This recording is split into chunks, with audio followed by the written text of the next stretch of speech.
ಯತೀಂದ್ರ ಅವರು ಅವರ ತಾಯಿಗೆ ಹೋಗಿ ಕೇಳಬೇಕು.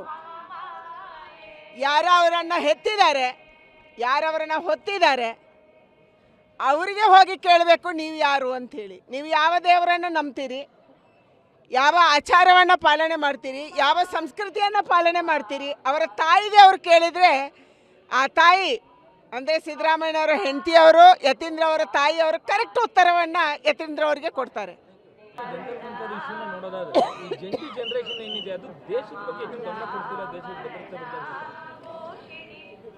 ಯಾವ ಜನ್ಜಿ ಪಾಪ್ಯುಲೇಷನ್ ಇದೆ, ಇದೊಂದು ಹೊಸ ಜನರೇಷನು.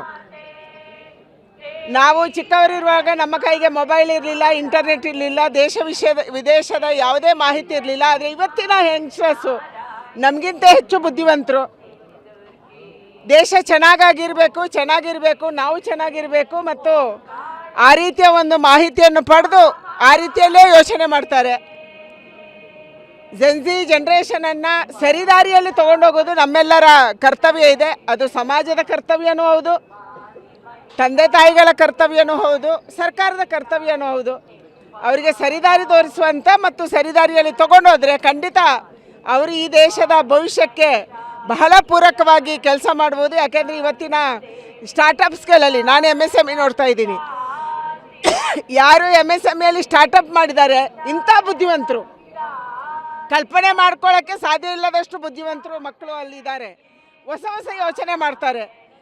ಆ ರೀತಿಯ ದೇಶಕ್ಕೆ ಪೂರಕವಾಗಿ ಅವರನ್ನು ತಗೊಂಡು ಹೋಗಬೇಕಾಗಿದೆ. ಬರ್ತಾ ಇದ್ದಾರೆ ದೊಡ್ಡ ಪ್ರಮಾಣದಲ್ಲಿ. ಆ ರೀತಿಯ ಮಕ್ಕಳು ಇವತ್ತು 2047ಕ್ಕೆ ವಿಕಸಿತ ಭಾರತ ಆಗಬೇಕು ಅಂದರೆ ನಾವು ಇದ್ದೀವಿ ಅನ್ನುವಂಥ ಮಕ್ಕಳು ಲಕ್ಷಾಂತರ ಕೋಟ್ಯಾಂತರ ಸಂಖ್ಯೆಯಲ್ಲಿ ನಮ್ಮ ದೇಶದಲ್ಲಿದ್ದಾರೆ.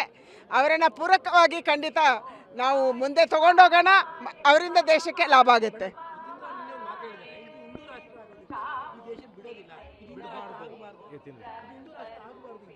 ಯಾರು ಯತೀಂದ್ರ ಅವರು ಅವರ ತಾಯಿಗೆ ಹೋಗಿ ಕೇಳಬೇಕು.